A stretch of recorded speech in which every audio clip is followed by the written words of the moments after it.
नमस्कार। सवाल आज का देख रहे हैं आप सब। मैं हूं आपके साथ साहिल कीर्तनी। देश की राजनीति में आज का दिन बेहद अहम माना जा रहा है क्योंकि प्रधानमंत्री नरेंद्र मोदी की अध्यक्षता में केंद्रीय मंत्रिमंडल की बैठक होने जा रही है। लेकिन इस बैठक से पहले घटनाक्रम ने राजनीतिक गलियारों में चर्चाओं का बाजार गर्म कर दिया है। एक तरफ केंद्रीय राज्य मंत्री जॉर्ज कुरियन ने अपने पद से इस्तीफा दे दिया, दूसरी तरफ प्रधानमंत्री ने राष्ट्रपति द्रौपदी मुर्मू से मुलाकात की। ऐसे में सवाल उठ रहा है कि क्या मोदी सरकार अपने तीसरे कार्यकाल का पहला बड़ा कैबिनेट फेरबदल करने जा रही है? क्या भाजपा नए राजनीतिक समीकरणों को साधने की तैयारी में है? क्या आम आदमी पार्टी, तृणमूल कांग्रेस और उद्धव ठाकरे गुट से आए नेताओं को केंद्र सरकार में प्रतिनिधित्व मिलेगा?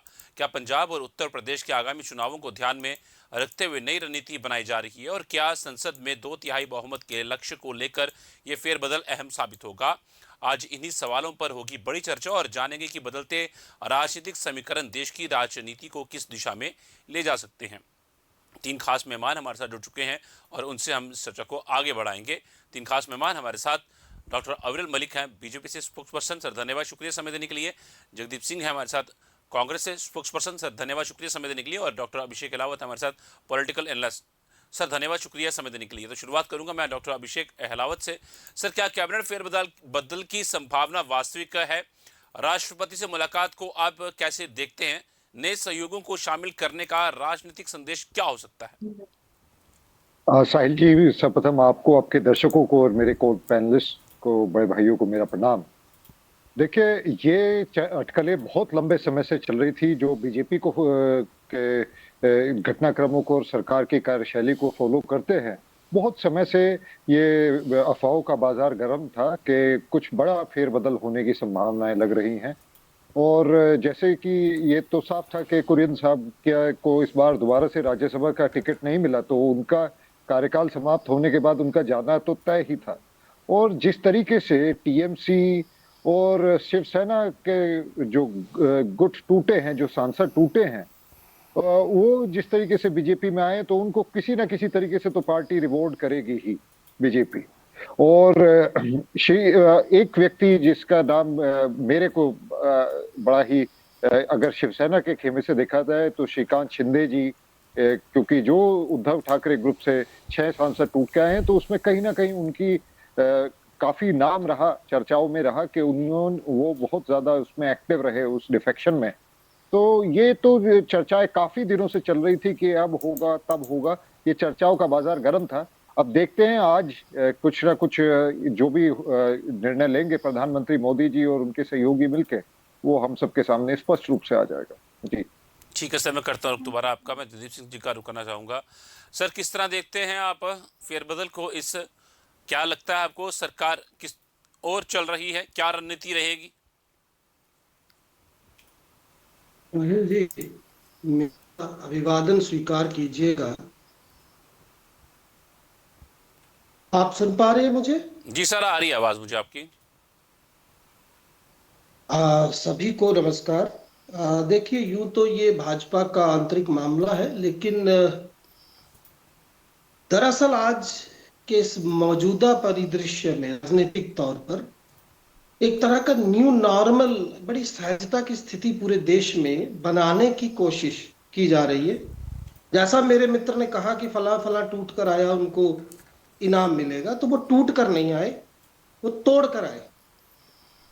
वो संवैधानिक नैतिकता को तोड़ कर आए हैं, जनता के भरोसे को तोड़ कर आए हैं, और हकीकतन राजनीतिक स्वार्थ की प्रकाष्ठा पर पहुंचने के बाद केवल और केवल अपने जाति मफादों को साधने के लिए आए हैं। तो पहली तो बात, मोदी सरकार अपनी काबीना में किसको स्थान देती है या किसका पत्ता काटती है, ये तो वो जाने। लेकिन जॉर्ज कुरियन इकलौते ईसाई प्रतिनिधि थे, मुस्लिम तो कोई है नहीं भाजपा में। उनको भी सिर्फ इसलिए लाया गया था कि केरल के मुस्लिमों को, माफ कीजिएगा, ईसाइयों को दिग्भ्रमित करने का प्रयास था। और अब उनका भी कार्यकाल खत्म है, तो अब ना मुस्लिम और ना ईसाई को प्रतिनिधित्व मुझे लग रहा है कि भाजपा में रहेगा। रही बात धर्मेंद्र प्रधान से लेकर हरदीप पुरी सरीखे काबीना के सदस्यों का क्या सूरत हवाल जो है, उनके पद को लेकर, उनकी स्थिति को लेकर आगे होगा, ये भी देखने वाली बात है। लेकिन एक बात मैं साफ कर दूं, ये जो 2/3 संसद में बहुमत की बात की जा रही है ना, माफ कीजिएगा, कांग्रेस ने भी कुछ गलतियां की हैं अपने कार्यकाल में, जिसकी भरपाई आज तक मेरे जैसे लोग जो प्रवक्ता हैं या नेता हैं उनको करनी पड़ती है। हालांकि उस वक्त की परिस्थितियां क्या थी वो अलग बात है, लेकिन ये जो हालात आज देश के बना दिए गए हैं ना, जिस तरीके से संवैधानिक और नैतिक मूल्यों का राजनीति के अंदर एकदम से मटिया मेट कर दिया गया है, जिस तरीके से तोड़ फोड़ मचा दी गई है पूरे देश में, जिस तरीके से तमाम ऐसे रीजनल पार्टीज जिनका एक अपना वर्चस्व था, उनको जबरन और एक निश्चित लक्ष्य तय करते हुए खत्म करने की कोशिश की जा रही है। ये देश की लोकतांत्रिक व्यवस्था पर प्रहार है। और मैं समझ पा रहा हूं या जो देख पा रहा हूं कि एक वक्त आएगा कि भाजपाइयों से जवाब देते नहीं बनेंगे। जी साहिब जी। ठीक है सर, मैं करता हूँ रुख दोबारा आपका। डॉक्टर अविल मलिक, आरोप बहुत से लग रहे हैं कि जबरन ये सब कुछ करवाया गया है, ये कोई तोहफा नहीं है जो दिया जाएगा। और सर मेरा सवाल यही है कि क्या कैबिनेट फेरबदल की तैयारी अंतिम चरण में है? क्या लगता है ऐसा? और क्या नए सहयोगियों को मंत्रिमंडल में जगह मिलेगी? जी, देखिए जहां तक विषय है एक तरीके से फेरबदल का, तो फेरबदल होता है, इसमें किसी रूप में दो राय नहीं है। और उसके साथ साथ जहां तक विषय है पर्टिकुलरली नए लोगों का, तो निश्चित रूप से नए लोगों को, नए शहरों को और मैं समझता हूँ युवाओं को विशेषकर अवसर मिलना चाहिए। यही हमारी पार्टी की एक तरीके से दूरदृष्टि है, माननीय प्रधानमंत्री मोदी जी की दूरदृष्टि है और बिल्कुल स्पष्ट है। युवा वर्ग को, नए शहरों को, नए लोगों को और नए जिस प्रकार से कार्यकर्ता हैं, नेता हैं, उन लोगों को अवसर मिले, इसी चीज को देखा जाता है। और उसके साथ साथ जो मेहनती लोग हैं, परिश्रमी लोग हैं, पार्टी के प्रति जिनका समर्पण है, उन्हें अवसर प्रदान किया जाए, इस चीज को गंभीरता पूर्वक सोचा जाता। और उसके साथ साथ जहां तक विषय है पर्टिकुलर जिस पर सवाल किया जा रहा है, जगदीप जी भी कह रहे थे, और पार्टी तोड़ना और तमाम सारी चीजें जब आती हैं विपक्ष के द्वारा कही जाती हैं। अब देखिए भारतीय जनता पार्टी पार्टी तोड़ना या इन सब चीजों के लिए कुछ नहीं करती। और विपक्ष के लोग ईडी सीबीआई न जाने क्या क्या हमारे ऊपर आरोप लगाते हैं, मैं समझता हूँ वो सब पूर्ण रूप से बेबुनियाद है, तथ्यहीन है। हम तो पूर्ण रूप से एक पॉलिटिकल पार्टी है, जनता के बीच जाते हैं, जनता वोट देती है और हम जनता के मध्य से चुन के आने वाले लोग हैं। 14 में, 19 में, 24 में जनता ने हमारे ऊपर विश्वास जताया और बेहतरीन तरीके से हम विकास कर रहे हैं इस देश को आगे बढ़ाने का, विश्व गुरु बनाने का पूर्ण रूप से मोदी जी के नेतृत्व में अभूतपूर्व काम चल रहा है। और जिस तरीके से विषय है एनडीए का, तो एनडीए का स्पष्ट फोकस है कि किस तरीके से देश आगे बढ़े, देश मजबूत हो और 2047 के लक्ष्य को प्राप्त करने के लिए पूर्ण रूप से हम लगे हुए हैं। और जो 2/3 बहुमत और तमाम सारी चीजें कही जा रही हैं, वो निश्चित रूप से विश्लेषक, राजनीतिक लोग उस चीज को देख भी सकते हैं, कह भी सकते हैं, लेकिन हमारा तो स्पष्ट मानना है जो भी व्यक्ति भारतीय जनता पार्टी परिवार के साथ, एनडीए परिवार के साथ जुड़ना चाहता है, उसका पूर्ण रूप से हम खुले दिल से स्वागत करते हैं। अब जगदीप सिंह जी हैं, जगदीप सिंह जी अच्छे व्यक्ति हैं और अच्छी विचारधारा रखते हैं। वो चाहते हैं कि भाई मोदी जी के साथ वो जुड़े, मोदी जी के नेतृत्व में काम करें। अगर उन्हें लगता है कि हाँ इस देश का विकास वाकई होना चाहिए, इस देश को आगे बढ़ना चाहिए, हम विकास की बात करते हैं, गरीबी मुक्त भारत की बात करते हैं, देश को आगे बढ़ाने की बात करते हैं और राष्ट्रवाद की विचारधारा रखते हैं। अगर जगदीप जी चाहते हैं हमारे साथ जुड़ना, जगदीप जी आ सकते हैं। ये तो सब लोग हैं, हम सब भारतीय हैं, यहाँ कोई दुश्मनी नहीं है। ये तो अटल जी की जो परंपरा है, उस परंपरा को हम आगे बढ़ा रहे हैं और एक प्रेम पूर्वक, एक स्वार्थपूर्ण माहौल में ये देश का लोकतंत्र कैसे चले, हम इस चीज की सीख देने वाले लोग हैं। और स्पष्ट है मतभेद हो सकते हैं लेकिन मनभेद नहीं होना चाहिए और हर व्यक्ति का मत होना चाहिए इस देश को आगे बढ़ाना, इस देश का विकास करना।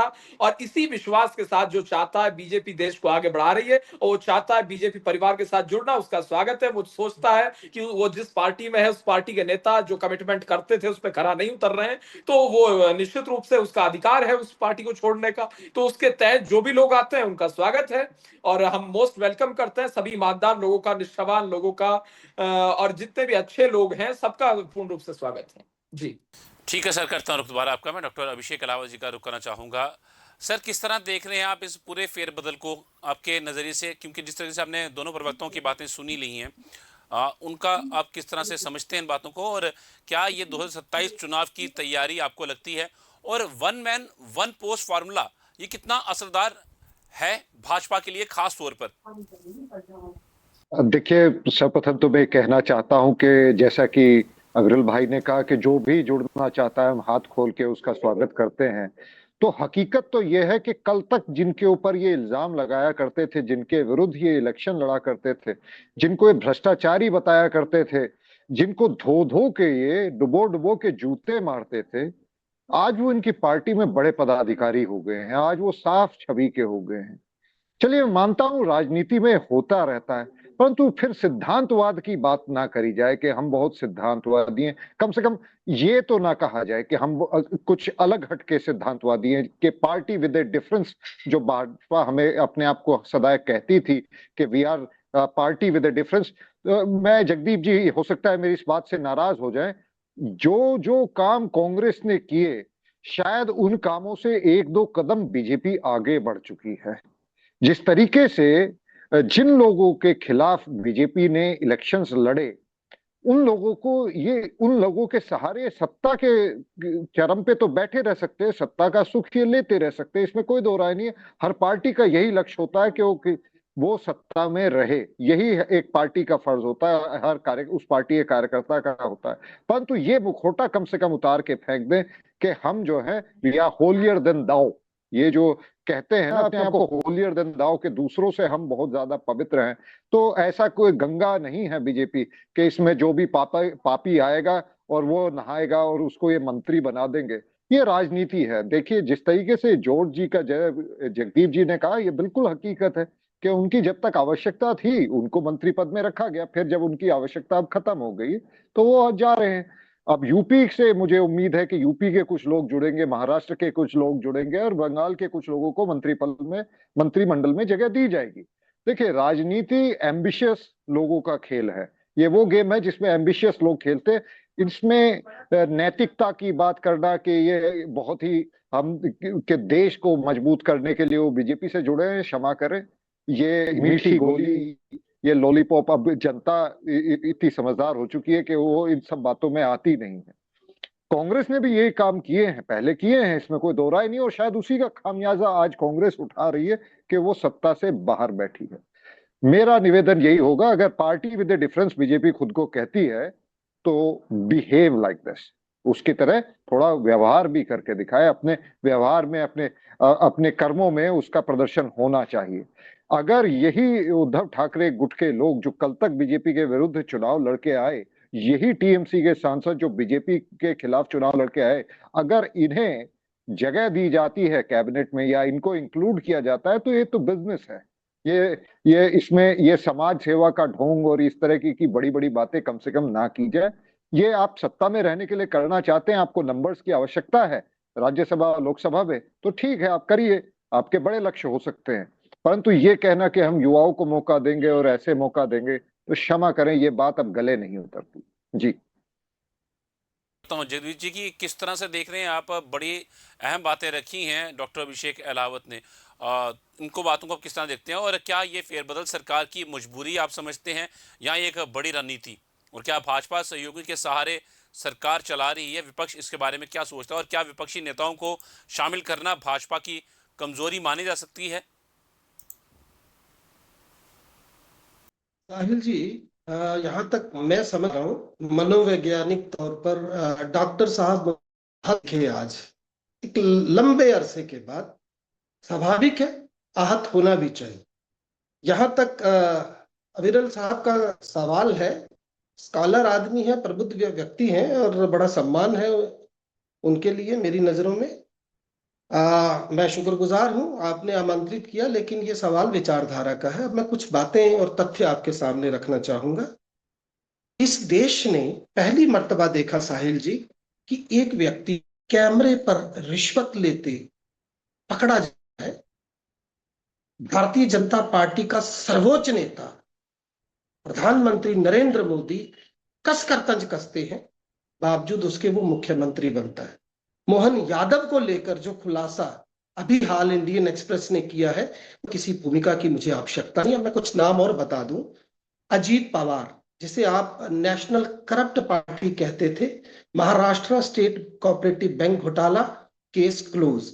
शुवेंदु अधिकारी, मैं पहले बता चुका हूं, नारदा सिंह ऑपरेशन भाजपा में शामिल। हेमंत बिश्व शर्मा, शारदा चिट फंड भाजपा में शामिल। अशोक चौहान आदर्श हाउसिंग केस भाजपा में शामिल।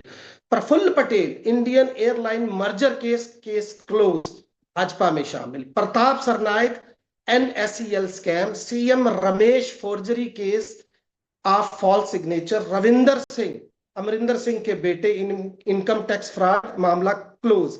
Chhagan Bhujbal Maharashtra Sadan scam case close. Jyoti Mirdha fraud in land scam case close. YS Chaudhary book loan fraud. Naveen Jindal कोबैक स्कैम, वही मुझे कॉलगेट स्कैम बताते थे। कृपा शंकर सिंह प्रॉपर्टी स्कैम मामला close. Tapas Roy municipality job scam और Geeta Koda coal block allocation scam.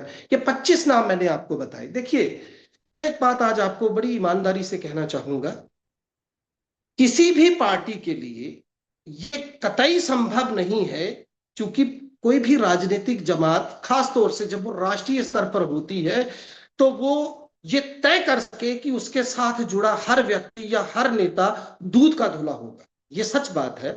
लेकिन सवाल ये है कि जब आप पब्लिक डोमेन में आकर ये दावे के साथ कहते चले आ रहे थे कि फला फला नेता चोर है, करप्ट है, बेईमान है या राजनीति करने के काबिल नहीं है, फिर आप उसको अपने उसी कमला ब्रांड में धुलाकर अच्छे से नहला धुलाकर जो है शामिल कर लेते हैं। तो ये राजनीतिक नैतिकता का सवाल था, पहली बात। दूसरा, मैं साहिल जी एक बात आज आपको कहना चाह रहा हूं। कांग्रेस के वक्त में अक्सर ये मुझ पे कई बार होता है, चर्चाओं में बात चलती है, जी कांग्रेस ने भी बनाई सरकारें थोड़ी।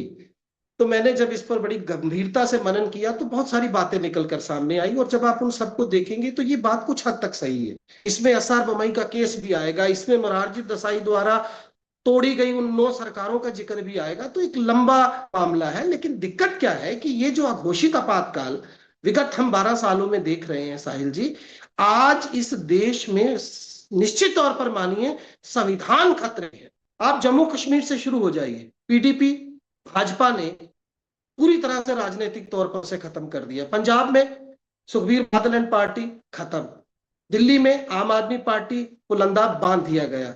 महाराष्ट्र में शिवसेना खत्म। मायावती सियासी तौर पर खत्म। आपके नीतीश बाबू प्रधानमंत्री का सपना देखने वाले आज कहां हैं आप जानते हैं। बीजू जनता दल को ले लीजिए, एआईएमडीके को ले लीजिए, अभी हाल आप ममता बनर्जी को ले लीजिए, या आप स्टालिन साहब को ले लीजिए। ये लोग तो अपने चुनाव हार गए। तो सवाल ये है कि, और उसके बाद जिस तरीके से पश्चिम बंगाल में हिंसा हुई साहिल जी, मेरा यहां पर मत केवल इतना है, संविधान और लोकतंत्र बचा रहना चाहिए। राजनीतिक मफाद बात की बात है। अब जिस 2/3 बहुमत को लेकर भारतीय जनता पार्टी मतलब अब नंगाई पर उतर आई, तोड़ फोड़ के लिए किसी भी हद तक जाने को तैयार है। मैं एक बात बता दूं, आज भी वाजपेयी साहब के उस चिमटे वाले बयान को लोग बड़ी ईमानदारी से और बड़े सम्मान से याद करते हैं। तो मत भूलिएगा, नरेंद्र मोदी और अमित शाह के हाथों में आज भारतीय जनता पार्टी जिस तरीके से वो चाल चरित्र और चेहरे वाली पार्टी अपना और अपनी राजनीतिक नैतिकता का पुलंदा बांध चुकी है, उसका आमूल चूल सर्वनाश कर चुकी है, उसका खामियाजा भारतीय जनता पार्टी को आने वाले दशकों तक भुगतना पड़ेगा। ये बात याद रखिएगा। जी साहिब जी। ठीक है सर। डॉक्टर अविल मलिक, काफी आरोप लगे हैं और साफ तौर पर संविधान और लोकतंत्र जो है वो खतरे में है, ऐसा कांग्रेस का आरोप है।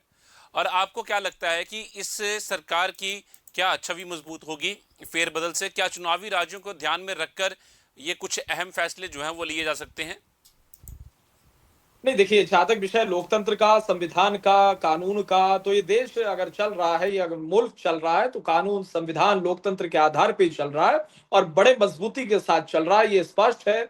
जहां तक विषय है लोकतंत्र का, तो लोकतंत्र भी आज मजबूत है, संविधान भी आज पूर्ण रूप से 100% इंप्लीमेंट हो रहा है, सबको 100% फंडामेंटल राइट्स मिले हैं। इस देश के गरीब से गरीब व्यक्ति को भी ये भी हम सुनिश्चित कर रहे हैं।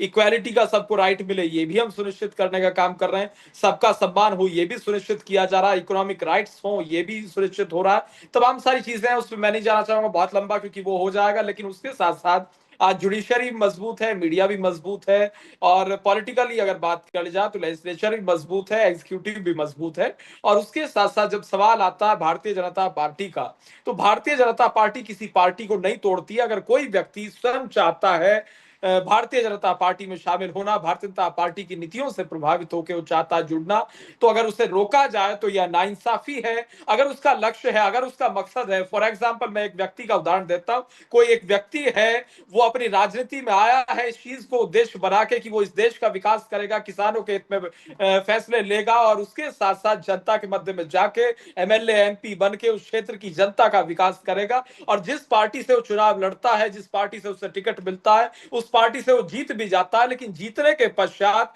उस पार्टी के नेता के द्वारा जो कुछ वायदे किए गए, जो कुछ दावे किए गए, जो कुछ आइडियोलॉजी बताई गई, उन चीजों पर अगर उस पार्टी का जो प्रमुख नेता है वो खरा नहीं उतरता, तो उसे मालूम पड़ता है क्लोजली मॉनिटर करने पे कि हाँ, जिस उद्देश्य के साथ वो राजनीति में आया था, विकास की राजनीति के लिए, वो राजनीति तो ये पार्टी कर ही नहीं रही है। उसे लगता है कि हाँ, भारतीय जनता पार्टी एक पार्टी है जो विकास की राजनीति कर रही है, देश को आगे बढ़ाने की राजनीति कर रही है, और भारतीय जनता पार्टी के साथ जुड़ना चाहिए, मोदी जी के नेतृत्व के साथ जुड़ना चाहिए। तो ऐसे सब लोगों का स्वागत है जो साफ नियत, ईमानदार नियत के साथ राजनीति से जुड़े थे, एक लक्ष्य के साथ जुड़े थे, एक नियत के साथ जुड़े थे। और अन्ना मूवमेंट में जुड़े थे लोग, अन्ना मूवमेंट हुआ था, उसमें लोग जुड़े थे करप्शन के खिलाफ, भ्रष्टाचार के खिलाफ, उसमें कुछ एक तरीके से लोगों को बरगला के और तमाम सारी चीजों से फंसा के अरविंद केजरीवाल जी अपनी पार्टी में ले गए लोगों को। उसके बाद वहां जब लोगों को दिखा कि केजरीवाल जी जो कह रहे थे वो तो नहीं कर रहे हैं, तो उसके बाद लोग बाहर आए, सामने आए, और बहुत से लोगों ने आप बीती भी बताई कि केजरीवाल साहब क्या क्या किया करते थे आम आदमी दिखने के लिए, तमाम सारी चीजें वो हुई, उसे मैं नहीं दोहराना चाहूंगा। तो इसी प्रकार की बात है, जो व्यक्ति ईमानदारी के साथ चल रहा है उसकी क्या गलती है? अब सामने वाला कह रहा है कि ये बहुत बढ़िया पार्टी, उसने ज्वाइन कर ली, वो चुनाव लड़ लिया, जीत गया, अब अल्टीमेटली उसे विकास करना है तो वहां नजर नहीं आ रहा है, जो बातें कह रहे थे वो ढकोसला नजर आ रही है उस पार्टी में, तो पार्टी छोड़ेगा और पार्टी छोड़ के ऐसी पार्टी ज्वाइन करेगा जो अच्छी पार्टी है। अब वो बीजेपी में आ जाता है तो कुछ लोगों को समस्या हो रही है। तो ये लोकतंत्र समाप्त नहीं हो रहा है, ये लोकतंत्र मजबूत हो रहा है, मैं कहूंगा। और जहां तक विषय है भारतीय जनता पार्टी का, तो अटल जी ने कहा था, अंधेरा छटेगा, सूरज निकलेगा और कमल खिलेगा। हम तो कमल खिलाने वाले लोग, लोकतांत्रिक परंपरा वाले लोग हैं, लोकतंत्र के साथ चलने वाले लोग हैं, संविधान के आधार पर बाबा साहब डॉक्टर भीमराव अंबेडकर जी के दिखाए मार्ग पे मजबूती के साथ भारतीय जनता पार्टी का नेतृत्व चल रहा है। और हम सबके हित की बात करते हैं, जब सत्ता की बात होती है तो सत्ता के साथ साथ हम विपक्ष की भी बात करते हैं, विपक्ष के भी सवालों को सुना जाता है। भारतीय जनता पार्टी में सब लोग हैं, माने मोदी जी हैं, अमित शाह जी हैं, नितिन गडकरी जी हैं, हमारा वरिष्ठ नेतृत्व है, राजनाथ सिंह जी हैं, पुराने नेतृत्व हैं, सारे पुराने नेता हैं। तो सभी अनुभवी नेता मजबूती के साथ देश को आगे बढ़ाने का काम कर रहे हैं, और उसमें अगर कोई उस यज्ञ में सहयोग करता, आहुति देता है, तो ऐसे सब लोगों का धन्यवाद है और सब लोगों का स्वागत है। अभिषेक, जिस तरह आपने बातें रखी हैं, तो आप उन चीज़ों को किस तरह से पूरी तरह इलेबोरेट करके समझाने की कोशिश करेंगे? मतलब जो नेता हैं, जो सांसद छोड़ के आए हैं अपनी पार्टियों को, वो शामिल हो रहे हैं भाजपा में, भाजपा एनडीए में, एनडीए की नीतियों से वो प्रभावित हैं, इसलिए हो रहे हैं। अगर भाजपा जो नेतृत्व है वो उनको कैबिनेट में शामिल करता है, तो वो चीज़ जो है वो गलत आप मानते हैं? उनका पार्टी में शामिल होना तो गलत तो नहीं है एनडीए में, या जिस तरह से जगदीप जी ने बातें रखी हैं कि तोड़ मरोड़ के इन चीजों को सीधा किया गया, फिर भाजपा में शामिल किया गया, या वो बातें आपको सही लगती है? आप इन बातों से सहमत हैं? साहिल जी, देखिए, आप और मैं, हम ऑब्जर्वर्स हैं जी और सर, साधारण वोटर हैं। जगदीप जी को कई बार जो चीजें मुझे बीजेपी की सही लगती हैं, जब मैं वो कहता हूं तो जगदीप जी मुझे बीजेपी का प्रवक्ता भी बता चुके हैं कई बार। हालांकि मैं एक आम वोटर के तरीके से जो दिखता है वो उसी तरीके से एनालिसिस करता हूं, अपनी बुद्धि, अपनी विद्या, जो मेरा एक्सपीरियंस है उसके आधार पर। जगदीश जी को आज ऐसा लग रहा है कि मेरा मोह भंग हो गया है भाजपा से, तो मैं इनको पहले बता दूं, मेरा मोह किसी से नहीं है। मेरा मोह केवल अपने देश की बेहतरी से है। जो बेहतर करेगा, कल को अगर मुझे लगता है कि कांग्रेस का एक कैंडिडेट बीजेपी के कैंडिडेट से बेहतर है, तो मैं उसको न केवल स्वयं वोट दूंगा, अपने आस पड़ोस के लोगों से भी कहूंगा कि ये बढ़िया आदमी, आप इसको वोट दीजिए। अगर कांग्रेस एक बढ़िया विजन प्रस्तुत करती है और बढ़िया जहां जहां काम इनकी सरकारें अच्छे से एक मॉडल प्रस्तुत करती है, जैसे मोदी जी ने गुजरात मॉडल दिया था, तो उसी के बेसिस पे उन्हें प्रधानमंत्री चुना गया है और बार बार चुने जा रहे हैं। तो इसमें अकेले मेरी बात नहीं है, देश की बहुतायत जनसंख्या आज भी मोदी जी के प्रति निष्ठावान है। मैं परंतु एक इंडिपेंडेंट पॉलिटिकल ऑब्जर्वर हूं। जगदीप जी की जानकारी के लिए मैं पुनः स्पष्ट कर दूं। परंतु जो बात ये कह रहे हैं कि ये अविरल भाई के जो हर किसी को आने की आजादी है हमारे यहाँ और किसी को रोका जाए ये अच्छी बात नहीं है। नहीं नहीं नहीं, देखिए, आंखों देखी मक्खी निगली नहीं जाती। अगर आपकी चाय में मक्खी गिर जाए तो आप उस चाय को, उस मक्खी को निगलोगे नहीं। जिन लोगों को आप ही ने एक्सपोज किया, जिन लोगों के करप्शन को आप लोगों ने ही दुनिया के सामने उजागर किया, जब आप उन्हीं को अपनी गोद में बैठा लेते हैं और उनके खिलाफ केसेस बंद होने लग जाते हैं, तो ये कहीं ना कहीं सरकार के द्वारा अपनी सत्ता को सुरक्षित करने के लिए जो एक एक जो मैंडेट जनता ने उनको दी है, कहीं ना कहीं उसके साथ धोखा नजर आता है। ये जो लोग एनडीए से आज प्रभावित होके आज बीजेपी से जुड़ गए हैं, अगर ये इतने ही प्रभावित थे तो इन्होंने सर्वप्रथम टिकट ही बीजेपी से लेना चाहिए था। इन्होंने टीएमसी के टिकट पे चुनाव ही क्यों लड़े, या शिवसेना उद्धव ठाकरे की टिकट पे चुनाव ही क्यों लड़े? ये केवल और केवल स्वार्थ की राजनीति चल रही है। ये पहले भी होती आई है, कुछ नई बात नहीं है। परंतु बीजेपी इस समय ऐसा लगता है कि हर तरीके से कहीं की ईंट कहीं का रोड़ा और भानुमति ने कुनबा जोड़ा, इस तरह की स्थिति में पहुंच रही है। अगर यही दिशा रही बीजेपी की तो कहीं ना कहीं मुझे ये डर है कि बीजेपी भी जो जो हाल आज कांग्रेस का हुआ है कहीं उसी हाल पे ना पहुंच जाए। और मेरी सलाह जगदीप भाई को यही है कि स्वच्छता की जो आपने बात करी कि आपको झेलनी पड़ रही है, आज भी जो पुराने कर्म हैं कांग्रेस के उनके प्रति आपकी जवाबदेही बन जाती है कई बार। अगर यही स्वच्छता आपकी पॉलिटिक्स में भविष्य में चलती रही तो मैं आपको गारंटी से कहता हूं कि आप, राहुल गांधी भले ही ना बन पाए पर आप कभी ना कभी एमपी एमएलए के पद तक जरूर पहुंच जाएंगे, अगर आप स्पष्टवादिता की इसी तरीके की लाइन पे बने रहेंगे। जी ठीक है सर, मैं रुक करता हूँ जगदीप जी का। सर, क्या विपक्ष की एकजुटता पर इसका असर देखने को मिलेगा? जी, मैंने एक बड़ा साधारण सा सवाल अपने मित्र मलिक साहब से पूछा था। अली बाबा के ये जो 25 चोर हैं, जिनका मैंने बमय नाम और केस खुलासा किया, उस पर ये एक शब्द नहीं बोल पाए। इतना ही काफी है ये बताने के लिए कि परिस्थितियां क्या है। दूसरी बात, जहां तक विपक्ष की एकता का सवाल है, ये भी एक शाश्वत सच है। भारत में राजनीति हमेशा स्वार्थ की जिस हांडी पर पकती रही है, उसकी प्राथमिकता केवल और केवल व्यक्तिगत स्वार्थ और परिवार की राजनीति छोटे छोटे दलों में आप देखते चले आ रहे हैं। लेकिन ये भाजपा ही है जो आज विपक्ष को एकजुट करने के लिए एक बहुत बड़ी भूमिका में है, क्योंकि अब विपक्ष के राजनीतिक वजूद का सवाल खड़ा हो गया है। सिवाय अखिलेश यादव के आज देश में कोई दूसरी संभागीय स्तर की या प्रदेश स्तर की पार्टी बची नहीं, या 5 भाजपा नहीं किया। लेकिन मेरा सवाल कुछ थोड़ा अलग है। आज मैं मलिक साहब आपसे पूछना चाह रहा हूं, आप मुझे एक बात बताइए। भारतीय जनता पार्टी, खास तौर से ये जो गुजरात लॉबी है या गुजराती गैंग है, उनकी अगुवाई में जब हिंदूवादिता का झंडा उठाकर आई थी, उसकी सबसे बड़े पैरोकार और झंडा बरदार बनकर आई थी, उसके बाद से एक आम वोटर जो सनातन को मानता है, उसका क्या व्यक्तिगत अनुभव है, कभी आपने सोचा है? आपके मूर्ख प्रवक्ता 2 अलग अलग गायों के बीच में फर्क बताते हैं। मोदी जी ओमान जाकर हलाला का सर्टिफिकेट लाते हैं। इतनी गौएं मुगलों के काल में नहीं कटी जितनी आपके काल में कट गई। इतने मंदिर आपके कार्यकाल में टूटे जो हजारों पुराने थे, जिसका कोई दूसरा उदाहरण गजनी के वक्त में नहीं दिखता। और सबसे बड़ी बात, आज राम मंदिर में जिस तरीके से जो राजनीति का सूत्रधार था, इतना बड़ा लूट, इतनी बड़ी डकैती ये जो पड़ी है, और उसके बाद पूरी की पूरी संघ और पूरे का पूरा भाजपा। साहिल जी, 1 मिनट, आज चुप्पी साधे हुए हैं। क्या ये आपकी एक नैतिक जिम्मेदारी नहीं थी इस पर बात करना? रही बात देश की बाकी परिस्थितियों की, देश का नौजवान सड़कों पर है, देश का जवान अग्निपथ, आपकी स्कीम अग्निवीर के चलते परेशान स्थिति में है। देश का किसान तो पहले ही सड़कों पर जान गंवा चुका है।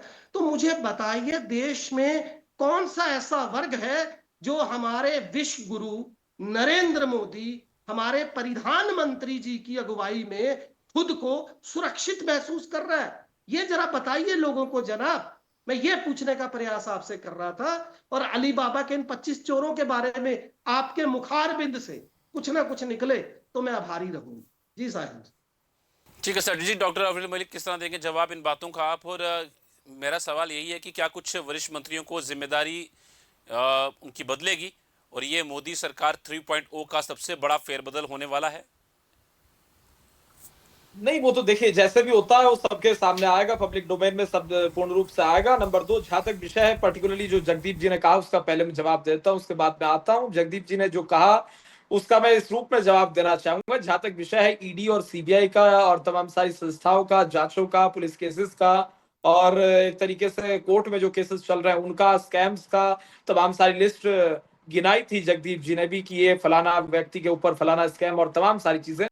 भारतीय जनता पार्टी एक पॉलिटिकल पार्टी है जो इलेक्शन कमीशन ऑफ इंडिया से एफिलेटेड है।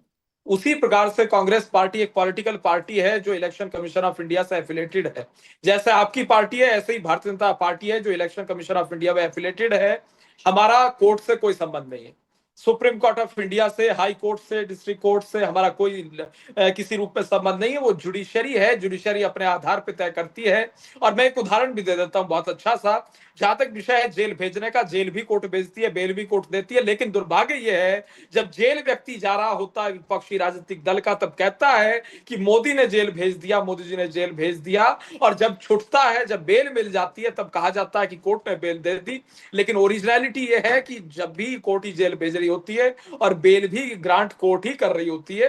स्पष्ट है, कोर्ट ही सब कुछ तय करती है। मोदी जी, भारतीय जनता पार्टी, हम कुछ तय नहीं करते, वो कोर्ट है जो तय करती है। और रही बात एजेंसीज की, तो एजेंसीज अपने आधार पे काम करती हैं। वो किसी पॉलिटिकल पार्टी की एम्प्लॉय नहीं है, वो फ्रीली पूर्ण रूप से काम करते हैं। उनका बहुत सम्मान है और एजेंसीज का सम्मान करना बहुत आवश्यक इसलिए है क्योंकि अगर एजेंसीज पे लोगों का भरोसा नहीं रहेगा, ईडी, सीबीआई, तमाम सारी एजेंसीज पे, तो मैं समझता हूं जो लोकतांत्रिक प्रणाली है, जो स्ट्रक्चर है और एक तरीके से जो लोकतांत्रिक व्यवस्था है, उससे भरोसा उठ जाएगा। और एजेंसी पे है नहीं है वो एक अलग विषय है, लेकिन कम से कम कोर्ट्स पे होना जरूरी है। और सुप्रीम कोर्ट ऑफ इंडिया तो अपेक्स कोर्ट है, सबसे बड़ी कोर्ट है, उससे ऊपर कोई नहीं है। कम से कम सुप्रीम कोर्ट पे भरोसा रखना आवश्यक है। जी जी जगदीश जी, आप कुछ कहना चाहते हैं? मैं मलिक साहब से सहानुभूति रखते हुए केवल बड़े मुख्तसर से शब्दों में कुछ सवाल रख दूं। महाराष्ट्र में आपने भाजपा के एक प्रवक्ता को जज बनाने की कोशिश की, शोर पड़ा और आप पीछे हट गए। आपकी सुप्रीम कोर्ट के सुप्रीम जस्टिस दे नौजवानों को काकरोच बताकर हटे हैं। तत्कालीन चीफ जस्टिस ने पब्लिक डोमेन में कहा कि भगवान उनके सपने में आए और उन्होंने फैसला लिया।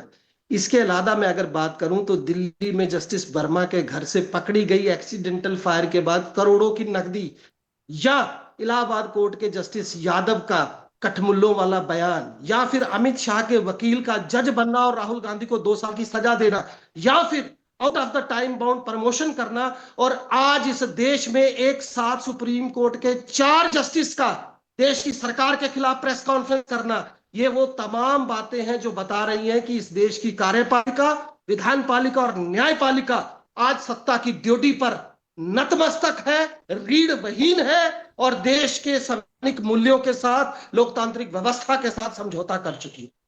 इस पर कुछ कहना चाहेंगे? जी डॉक्टर अब्दुल मलिक।